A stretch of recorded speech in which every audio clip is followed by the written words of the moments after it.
আজ 16 ডিসেম্বর গভীর রাত থেকে আওয়ামী লীগ খেলা শুরু করেছে। পালিয়ে যাচ্ছে ডক্টর ইউনূস। আওয়ামী লীগ রাজপথে নেমে রাজপথ দখল করে ওই সরকারের পতন করা কোনো ব্যাপার না, কারণ আওয়ামী লীগের যে জনবল আছে তারা রাজপথে কিভাবে ফাইট করতে ভালো করে জানে। এদিকে এই 16 ডিসেম্বর রাত থেকেই আওয়ামী লীগ কর্মীরা খেলা শুরু করেছে।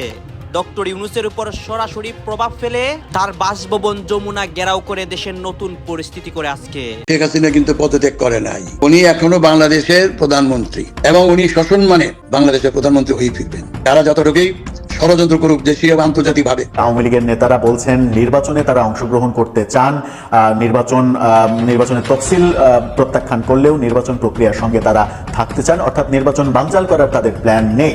কূটনীতিকভাবে ভারত এখন যে সকল খেলা খেলতেছে সে সকল চাপ নেওয়ারও কোন ধরনের শক্তি এই ডক্টর ইউনূস সরকারের নেই। তবুও ওই চাপ উপেক্ষা করে ডক্টর ইউনূস সরকার তফসিল ঘোষণা করে দিয়েছে। আওয়ামী লীগকে নির্বাচন করার সুযোগ দিচ্ছে না, জাতীয় পার্টিকে কোণঠাসা করে রাখছে। পাতানো নির্বাচন যেভাবে করার সেভাবেই করার জন্য সকল কিছু তিনি আয়োজন করে ফেলেছে। ইউনূস টাকা পাচার করছেন, টাকা পাচার হচ্ছে আজারবাইজান হয়ে, এবং আগামী ফেব্রুয়ারি নির্বাচন হবে সাজানো নাটক। ইউনূস দেশ ছাড়ার প্রস্তুতি নিচ্ছেন। উপদেষ্টারা সকলেই বিভিন্ন দেশে সেফ এক্সিটের জন্য যেমন অর্থ পাচার করছেন, মানে ধন সম্পদ পাচার করছেন, সরাচ্ছেন বিদেশে, ঠিক তেমনি কে কিভাবে সেফ এক্সিট নেবেন সেসব বিষয়ে রাজনৈতিক দলগুলোর সঙ্গে আলাপও করে রেখেছে। ডক্টর ইউনূস সহ কে কিভাবে দেশ থেকে পালিয়ে যাবে এইটা আগে থেকেই তারা ঠিক করে রেখেছিল। এখন আমরা দেখতে পারি আজ 16 ডিসেম্বর রাত থেকেই আওয়ামী লীগ কর্মীরা রাজপথে নেমেছে এবং রাজপথে নেমে আন্দোলন করতেছে। দর্শক শ্রোতা, আগামীকাল সারাদিন কিন্তু তারা অনেক কিছু করবে এবং তারা যে পরিকল্পনা করছিল সবকিছু তারা নিয়ম মাফিক করতেছে। আপনারা সম্পূর্ণ ভিডিও দেখবেন। শেখ হাসিনার পরিকল্পনায় ডক্টর ইউনূস দেশ ত্যাগ করতেছেন, এইগুলা দেখলে আপনারা অবাক হতে বাধ্য হবেন। আসুন আমরা কথা বাড়াচ্ছি না, আমরা সরাসরি আওয়ামী লীগ কর্মীদের তাণ্ডব এবং তাদের কার্যক্রমগুলো এক এক করে ধারাবাহিকলি দেখি এবং আলোচনা সমালোচনাগুলো দেখে আসি। বাংলাদেশে তফসিল ঘোষণার পর কোনো নির্বাচনের পরিবেশ থাকবে না, সেটা আমরা সকলেই আগে থেকে অবগত ছিলাম। অলরেডি বাংলাদেশে নির্বাচনের কোনো পরিবেশ নেই। তার সাথে সাথে দিল্লিও খেলা জমিয়ে ফেলেছে। দিল্লি বারবার বলে আসছে শেখ হাসিনা কোথায় যাবে, কি করবে, এটা একান্তই শেখ হাসিনার সিদ্ধান্ত। এবং গত একদিন আগে আমরা বাংলাদেশের পররাষ্ট্র উপদেষ্টার বক্তব্যের মাধ্যমে সকল কিছু ক্লিয়ার হয়ে গিয়েছি। তারা আত্মসমর্পণ করেছে ভারতের বক্তব্যের কাছে। পররাষ্ট্র উপদেষ্টা বলছে শেখ হাসিনাকে ভারত যদি ফেরত না দেয় আমাদের কিছু করার নেই। শুধু শেখ হাসিনার ক্ষেত্রে ভারত যদি ফেরত না দেয় কিছু করার নাই না। ভারত যদি চায় আমদানি রপ্তানি যদি বন্ধ করে দেয়, আকাশপথ যদি বন্ধ করে দেয়, বাংলাদেশের এই ডক্টর ইউনূস সরকারের কিছু করার নেই। কূটনীতিকভাবে ভারত এখন যে সকল খেলা খেলতেছে সে সকল চাপ নেওয়ারও কোনো ধরনের শক্তি এই ডক্টর ইউনূস সরকারের নেই। তবুও ওই চাপ উপেক্ষা করে ডক্টর ইউনূস সরকার তফসিল ঘোষণা করে দিয়েছে। আওয়ামী লীগকে নির্বাচন করার সুযোগ দিচ্ছে না, জাতীয় পার্টিকে কোণঠাসা করে রাখছে। পাতানো নির্বাচন যেভাবে করার সেভাবেই করার জন্য সকল কিছু তিনি আয়োজন করে ফেলেছে। এটা কিন্তু বিশাল আকারের বুমেরাং হয়ে যাবে। অলরেডি ভারত আবারও বলছে তফসিল ঘোষণার পরে বাংলাদেশে একটি সকল দলের অংশগ্রহণে ইনক্লুসিভ নির্বাচন চাই। শুধু তাই নয়, আন্তর্জাতিক মহল থেকেও কিন্তু বাংলাদেশের উপর ভীষণ চাপ আসছে। তফসিল ঘোষণার পরেও আওয়ামী লীগের অংশগ্রহণ অতীব জরুরি হয়ে গিয়েছে। শেখ হাসিনার নামে যে মিথ্যা হত্যা মামলা দিয়ে শেখ হাসিনার ফাঁসি রায় দেওয়া হয়েছে সেটাও বাতিল করা অতীব জরুরি হয়ে গিয়েছে। এই ধরনের ক্যাঙ্গারু কোর্টের রায় বিশ্বের কোনো দেশে স্বীকৃতি দেয়নি এবং বাংলাদেশের সাধারণ জনগণও মেনে নেয়নি। এবং আওয়ামী লীগের যে নির্বাচন অংশগ্রহণ করতে দেওয়া হচ্ছে না সেটাও বাংলাদেশের জনগণ ভালো চোখে দেখছে না, বিশ্বের কোনো দেশও ভালো চোখে দেখছে না। ভারত তো ক্লিয়ারলি বলছে আওয়ামী লীগের অংশগ্রহণ প্রয়োজন। ভারত সীমান্তের মধ্যে চাপ প্রয়োগ করার জন্য আগে থেকে সকল কিছু প্রস্তুত করে রেখেছে। এটা নিয়ে আমরা অনেক আলোচনা করেছি এবং কূটনীতিকভাবেও সকল প্রস্তুতি নিয়ে রেখেছে এবং ভারতকে যাতে কেউ ডিস্টার্ব না করে সে কারণে পুতিনের সাথেও এই বিষয়ে আলোচনা করে রেখেছে। এই আমেরিকার সাথেও এই সকল বিষয় নিয়ে কূটনীতিকভাবে আলোচনা করে রেখেছে। কারণ ভারত যখন পুশ করবে বাংলাদেশে বিভিন্ন বিষয় নিয়ে তখন যাতে কেউ নাক না গলায়। অলরেডি ভারত পুশ করা শুরু করে দিয়েছে অনেক বিষয়ে পুশ করার পরেও ডক্টর ইউনূস সরকার সকল কিছু ফেস করছে, খুব কষ্ট হচ্ছে, সকল কিছু তারপাল হয়ে আছে, তবুও জনগণকে বুঝতে দিচ্ছে না। দেখেন না দেশের পরিস্থিতি। ডাকসুর একজন ভিপি শিবিরের সকল লোক বল নিয়ে স্বরাষ্ট্র উপদেষ্টা পদত্যাগের জন্য স্বরাষ্ট্র উপদেষ্টার কার্যালয়ে আক্রমণ করেছে। পুলিশের ব্যারিকেড টেরিকেড ভেঙে ফেলছে। লাইভে সকল কিছু আপনারা এখন দেখতে পাচ্ছেন। এখন নির্বাচনী তফসিল ঘোষণা নির্বাচনী প্রচারণা করার সময় ওইসব বাদ দিয়ে স্বরাষ্ট্র উপদেষ্টার কার্যালয়ে আক্রমণের পাইতারা চলছে। নিজেদের মানুষকে নিজেরা হত্যা করছে, মানে এক নাটক চলছে। বাংলাদেশে কোনো একটা মানুষকে যদি জিজ্ঞেস করেন, বিএনপি সমর্থক বলেন, যে দলের সমর্থক বলেন যে বাংলাদেশে নির্বাচনের পরিবেশ আছে, সে আপনাকে চোখ বন্ধ করে বলে দিবে বাংলাদেশে এখন 1% নির্বাচনের পরিবেশ নাই এবং নির্বাচন বাংলাদেশে হবেও না। আর নির্বাচন যদি হয়ও শুধু মানুষ হত্যা হবে, কোনো মানুষ ভোট কেন্দ্রে যাবে না। কোন হিসেবে ভোট কেন্দ্রে যাবে, কাকে ভোট দিবে, কি জন্য ভোট দিবে, কথা বুঝেন নাই? বাংলাদেশের মানুষ কি পুদায় ভোট দিয়ে বিএনপিকে ক্ষমতায় এনে আরেকটা দানব সরকার সৃষ্টি হওয়ার জন্য একতরফা নির্বাচন হওয়া মানে, যেই সরকার আসুক, আওয়ামী লীগ হোক বিএনপি হোক, দানব সৃষ্টি হওয়া, বাংলাদেশের দানব সৃষ্টি হওয়া মানে জনগণের দুর্ভোগ। যারাই ক্ষমতায় থাকবে তাদের নেতা কর্মীরা চুষে মুষে খাবে, চাঁদাবাজি করবে, লুটপাট করবে, জনগণের উপর এক্সটেন্ডুলার চালাবে, জনগণ সকল কিছু ফেস করতে হবে, কোনো লাভ নাই। তাই জনগণ সে কারণে চাচ্ছে একটি ইনক্লুসিভ নির্বাচন হোক, সকল দলের অংশগ্রহণের নির্বাচন হোক, বাংলাদেশে একটি রাজনৈতিক ব্যালেন্স তৈরি হোক। বাংলাদেশের রাজনৈতিক একটি ব্যালেন্স তৈরি হলে কি হবে, তখন কেউ একতরফাভাবে এক্সটেন্ডুলার চালাতে পারবে না, অপোনেন্ট পক্ষ ভয় পাবে। সজীব ওয়াজেদ জয়, যিনি এখন প্রাচীনতম দল বাংলাদেশ আওয়ামী লীগের অনেক বিষয় নিয়েই কথা বলছেন বা কাজ করছেন বলেই জানা যায়। কি বলেছেন জয়? জয় বলেছেন ইউনূস দেশ ছাড়ার প্রস্তুতি নিচ্ছেন, বিরাট অভিযোগ।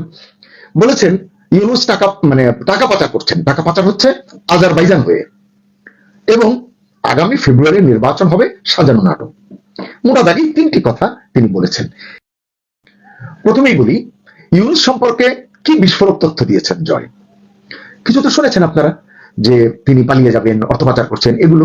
আরো বলছেন জয়ের দাবি ডক্টর মোহাম্মদ ইউনূসের নেতৃত্বে যে অন্তর্বর্তী সরকার চলছে সেটি নিরপেক্ষ নয়। এই কথা তো আসলে এখন রাজনীতির মাঠে আরো অনেকেই বলছেন। সর্বোপরি জয় বলছেন ইউনূস নাকি দেশ ছাড়ার প্রস্তুতি নিচ্ছেন। ওই যে বলেছি আগেই, জয়ের ভাষায় ইউনূস বাংলাদেশে নিজের ব্যবসা বিক্রি করছেন। ব্যবসা বিক্রি মানেই তো গ্রামীণ ব্যাংকের সকল কিছু। আর প্রধান উপদেষ্টা হয়ে যত 30, 35, 37টা ব্যবসার লাইসেন্স নিয়েছেন বা ব্যবসার পরিধি বাড়িয়েছেন, সেগুলো নিশ্চয়ই জানি না, তিনি নিশ্চয়ই তার তথ্যের ভিত্তিতে কথা বলেছেন। এবং জয় বলছেন তিনি টাকা সরানোর চেষ্টা করছেন। এখন ব্যবসা বিক্রি করে দিলে সেই টাকা তো এই দেশে তিনি রেখে যাবেন না। ইউনূসের কোনো টাকা তো এই দেশের সাধারণ মানুষের কল্যাণে কখনো লাগেনি। 2 টাকা হোক আর 2000 হোক আর 200 কোটি হোক, সেটা তারই কাজে লাগবে, তিনি যেখানে থাকবেন সেখানেই যাবে।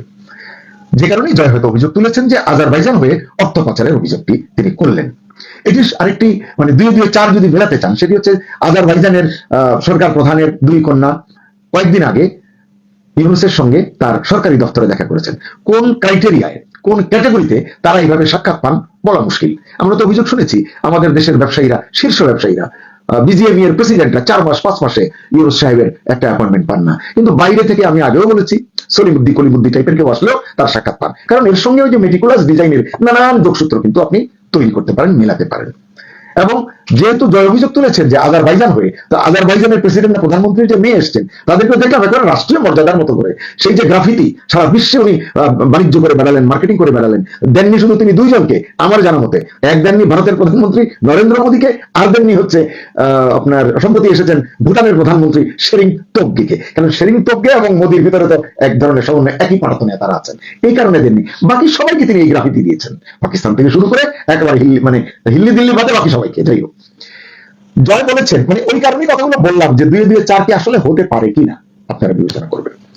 জয় বলেছেন ইউনূস শেষ পর্যন্ত ফ্রান্সে গিয়ে স্থায়ীভাবে বসবাসের পরিকল্পনা করছেন। জানি না তার এই জানার বা এই তথ্যের ভিত্তি কি, তবে এটি অনেকেই বলেন ফ্রান্সে তার বাড়ি আছে, সেখানেই তিনি যাবেন, অন্য কোথাও তার ঠাঁই হবে না। এটি গত 3-4 মাস ধরে আলোচনা হচ্ছে, কিন্তু সোশ্যাল মিডিয়ায় আমি নিজেও দেখেছি।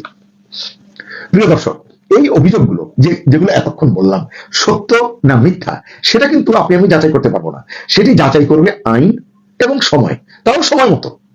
কিন্তু প্রশ্ন হলো, অন্তর্বর্তী সরকারের প্রধানের বিরুদ্ধে যদি এমন অভিযোগ ওঠে, তাহলে নির্বাচন কতটা নিরপেক্ষ হবে, ইউনিক নির্বাচন কতটা নিরপেক্ষ হবে, কেমন হবে বা কেমন হতে পারে, এই প্রশ্নগুলো কিন্তু আসে।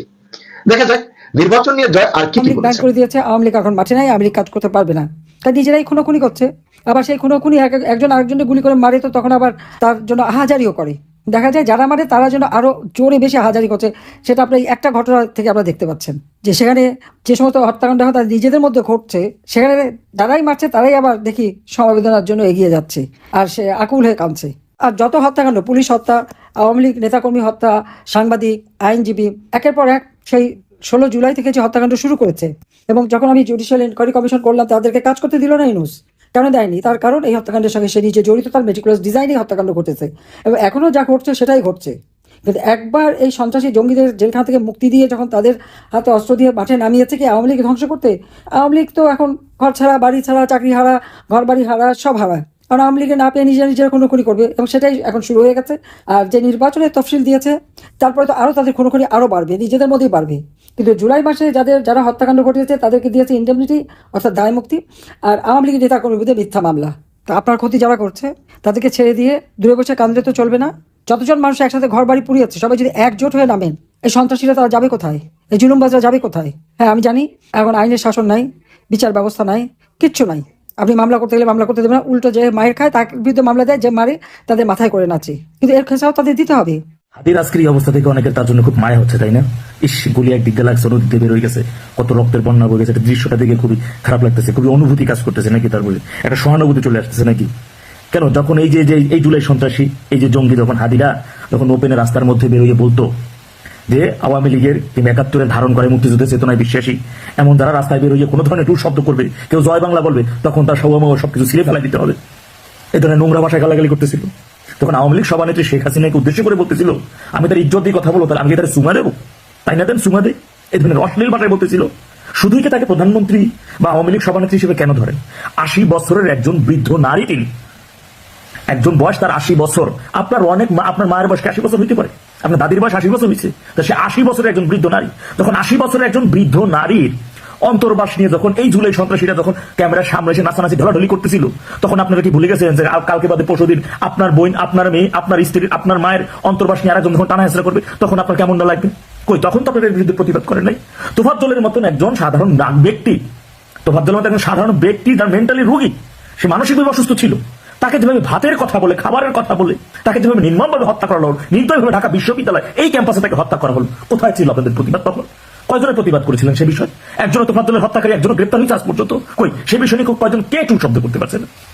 ব্যবসায়ী সোহাগকে ঢাকার কিভাবে নির্মমভাবে তাকে ইট দিয়ে থেতলে হত্যা করা হয়েছে, গাজীপুরে সাংবাদিককে কিভাবে নির্মমভাবে হত্যা করা হলো, চাঁদাবাজি করতে, তার ভিডিও করতে যাই, সেই জন্য তাকে সেই 7.62 স্নাইপার রাইফেল, সেই অস্ত্র দিয়ে তাকে গুলি করছে। কে হত্যা করছে? এই আবু সাইদ হত্যাকারী যে এই হাদিকে গুলি ওই একই জন্যই করছে। এরা একই প্যানেলের লোক, একই গ্রুপের লোক, এরা নিজেরা কামড়া কেন, কুত্তার গোস্ত কুত্তায় খায়, কাকের গোস্ত কাউয়ে খায়, ঠিক এরকমের ভাবে পরিস্থিতি, আর কিছুই না। এরা কাদেরকে দায়ী করতেছে, কিসের জন্য দায়ী? হয়তো পলিটিক্যাল থিওরি ভাবে অনেক আমোদ ফুর্তি, কেউ একটু খুশি হয়ে আলহামদুলিল্লাহ বলবে না। কারা?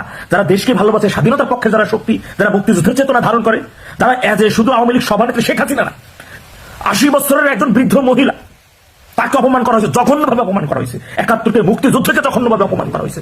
ওই সে বিষয়ে তো আপনারা কেউ কখনো প্রতিবাদে সরব নয়। কজন মানুষের প্রতিবাদ করছেন?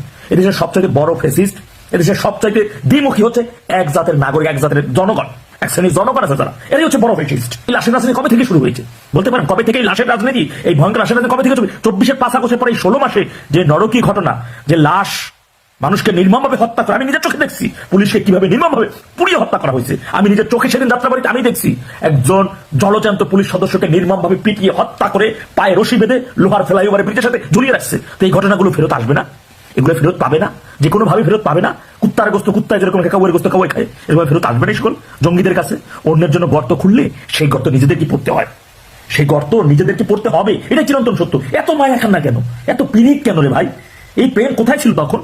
এই 16 মাসে আপনাদের এত প্রেম? 9 মাসের ভিতরে সারা দেশে ৩২০০ মানুষকে হত্যা করছে, এটা গণমাধ্যমে আসা। আর গণমাধ্যমের বাইরে দেখাইতে পারবেন এমন একটা গ্রাম দেখাইতে পারবেন যেখানে মবের শিকার হয়নি, যেখানে নারীরা নিরাপদ আছে? আজকে অসহায় মেয়েদেরকে মাঠের মধ্যে ধরে নিয়ে গণধর্ষণ করা হইতেছে এবং সেটা ভিডিও করে ফেসবুকে ছাড়িয়ে দিতেছে। কারা করতেছে এইগুলো? কোন সন্ত্রাসীরা করতেছে? জুলাই সন্ত্রাসীর বাইরে, মব সন্ত্রাসীর বাইরে নিজেরা কামড়াকামি করে নিজের ক্ষমতার জন্য একে অপরকে গুলি করছে। এত মায়া! মোফাজ্জলের জন্য মায়াটা কোথায় ছিল রে ভাই? মোফাজ্জলের মানুষ না তো মানুষ, তার জন্য যতটুকু করতেছে ততটুকুই ফেরত আসবে, তার দ্বিগুণ হয়ে ফেরত আসতে পারে। এটা চিরন্তন সত্য কথা, এটাই বাস্তবতা। এই বাস্তবতা, এই রিয়েলিটি সবাইকে মেনে নিতে হবে, কিছুই করার নাই। মানবতা দেখিয়েন না, এত প্রেম থাকে না। আর একজনের হোগা মাইরা দিবেন আর আপনার হোগা ঠিক থাকবো, এই চিন্তা বাদ দেন। এই কিলাররা হাদির সাথে ছিল এবং তারা তাকে নানাভাবে অবজারভেশন করেছে। আমরা আরেকটা ভিডিও ফুটেজে দেখেছি, গতকালকে আরেকজন এসে হাদির পকেটে অনেকগুলো টাকা গুঁজে দেয়, এবং যারা এই টাকাটা গুঁজে দিয়েছে তারা কেন গুঁজে দিল, কি কারণে গুঁজে দিল, এবং এই কিলিং এর সাথে যারা যুক্ত, এই দীর্ঘ 10-15 দিন পর্যন্ত যারা তাদের সাথে ছিল, তারা কোথা থেকে এসেছে, কার মদদে এসেছে, এই তথ্যগুলো পুলিশ অত্যন্ত যত্ন সহকারে লিপিবদ্ধ করে, এটা বিশ্লেষণ করে এরা প্রকৃত খুনিকে তারা বের করতে পারবে। এবং তার মাধ্যমে আমরা মনে করি মির্জা আব্বাসের বিরুদ্ধে যে ধরনের একটি অপপ্রচার চালানো হয়েছে, বিএনপিকে কলুষিত করবার জন্য যে অপপ্রচার চালানো হয়েছে, নির্বাচনকে প্রলম্বিত করবার জন্য যে অপচেষ্টা করা হচ্ছে, এগুলো প্রত্যেকটি জিনিস ধারাবাহিকভাবে বের হয়ে যাবে। আমরা দেখেছি বাংলাদেশে নির্বাচন হতে দেওয়া হবে না, এই ধরনের একটি কথা, কিন্তু আমরা বারবার বলতে চাচ্ছি, সবার কাছে জানতে চাচ্ছি, নির্বাচনবিহীন এই দেশটি কিভাবে চলবে? আমরা যারা ব্যবসা বাণিজ্যের সাথে সম্পর্কযুক্ত, আমরা সকলেই জানি যে আমাদের দেশের অর্থনৈতিক অবস্থা এখন নানা সংকটে, বিদেশি বিনিয়োগকারী আসছে না, আমাদের দেশের জনগণ ঠিকমতো এলসি ক্রয় বিক্রয় করতে পারছে না, এবং তারা বিভিন্ন দেশ থেকে নানা ধরনের আমদানি পণ্য, রপ্তানি যোগ্য পণ্যগুলো সরাসরি আনা নেওয়া করতে পারছে না। এই ফলশ্রুতিতে দেশের অর্থনৈতিক সংকট ব্যাপক, দেশের দর্শক আপনারা তো দেখলেন এখানে কি কথা হচ্ছে, অনেকেই কিন্তু অনেক কথা বলতেছে, অনেকে আলোচনা করতেছে, অনেকে সমালোচনা করতেছে দেশের বিভিন্ন অবস্থা এবং পরিস্থিতি নিয়ে। বিশেষ করে এখানে দেশের রাজনৈতিক প্রেক্ষাপট নিয়ে কথা হয়, আরও অনেক বিষয় নিয়ে সবাই সবার মন্তব্য প্রকাশ করে। কাজে এই মন্তব্যগুলো দেখে আপনাদের কি মনে হচ্ছে এবং আপনাদের মন্তব্য কি? অবশ্যই আপনারা আপনাদের মন্তব্যটা আমাদের কমেন্ট বক্সে লিখে যাবেন। আর হ্যাঁ, তখন আপনাদেরকে আমরা যা কিছু দেখিয়েছি সব কিছু আমরা সোশ্যাল মিডিয়া থেকে সংগ্রহ করেছি, এখানে আমাদের নিজস্ব কোনো মন্তব্য নেই বা আমাদের নিজস্ব কোনো সিদ্ধান্ত নেই। সর্বশেষ আপনাদের কাছে আমাদেরকে রিকোয়েস্ট থাকবে, আপনারা আমাদের চ্যানেলে নতুন দর্শক হয়ে থাকলে চ্যানেলটি সাবস্ক্রাইব করবেন এবং পাশে থাকা বেল বাটনটি বাজাবেন, যাতে করে নেক্সট ভিডিওটা সবার আগে আপনাদের কাছে পৌঁছে যায়। ধন্যবাদ।